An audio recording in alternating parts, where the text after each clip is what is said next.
इस घटना को सुनने के बाद शायद आपका शादी जैसे पवित्र रिश्ते से भरोसा उठ जाएगा। दरअसल जो प्रज्ञा सिंह थी, जो ट्रेन से गायब हो गई थी, केदारनाथ से गाजियाबाद जा रही थी और बीच में ही गायब, ओनली बिकॉज ऑफ कि मनीष की आंख लग गई थी और रात में ही भैया इन्होंने खेला रच दिया। तो जो प्रज्ञा सिंह ट्रेन से आधी रात को भाग के गई थी, वो दरअसल 6 दिन बाद बिहार के बेगूसराय में पाई जाती हैं। और जब पुलिस ने पूछताछ करी तो भैया प्रज्ञा सिंह के जवाब सुनोगे ना तो आप सच में हैरान हो जाओगे। दरअसल प्रज्ञा ने पुलिस को बताया कि जब मैं केदारनाथ से लौट रही थी अपने पति के साथ, तो ट्रेन में मेरा इस कदर उनसे झगड़ा हो गया कि मैंने उसी वक्त ठान ली थी कि अब तो अपने पति को सबक सिखा के मानूंगी। और यही रीजन था, मैं रात को भैया एक अनजान स्टेशन पे उतर जाती हूँ और सामने जो ट्रेन थी उस ट्रेन में बैठकर बिहार के बेगूसराय में पहुंच जाती हूँ। और जब प्रज्ञा सिंह बिहार के बेगूसराय स्टेशन में पहुंचती हैं तो उनको पता चलता है कि भैया उन्होंने बहुत बड़ा रायता फैला दिया है जिसको समेटा नहीं जा सकता। और इन्होंने ये भी बताया कि मैं छोटा सा शौक देना चाहती थी अपने पति को ताकि इसकी जो हरकतें लड़ाई करने वाली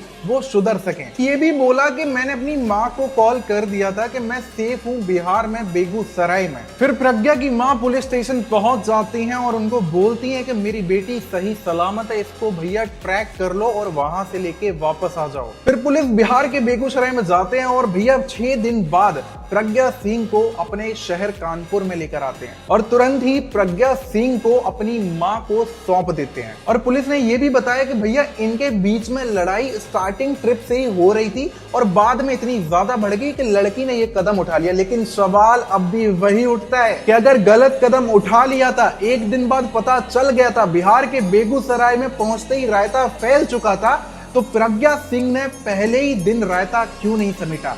क्यों बिहार के बेगूसराय में 6 दिन प्रज्ञा सिंह काट कर आई, वो भी अकेले? सवालों का रहस्य तो बहुत बड़ा है और सवाल पूछे भी जाने चाहिए, क्योंकि एक अबला नारी दूसरे शहर में पहले ही दिन पता लगा लेती है कि मेरे से गलती होगी, तब भी वो 6 दिन क्यों रुकती है उस शहर में? इस बात का जवाब तो प्रज्ञा सिंह और मनीष और उनके परिवार वाले ही दे सकते हैं। खैर, अब आप लोगों की क्या राय भैया इनके केस में कि ये 6 दिन क्यों रुक के आई? कमेंट करके मुझे जरूर बताना।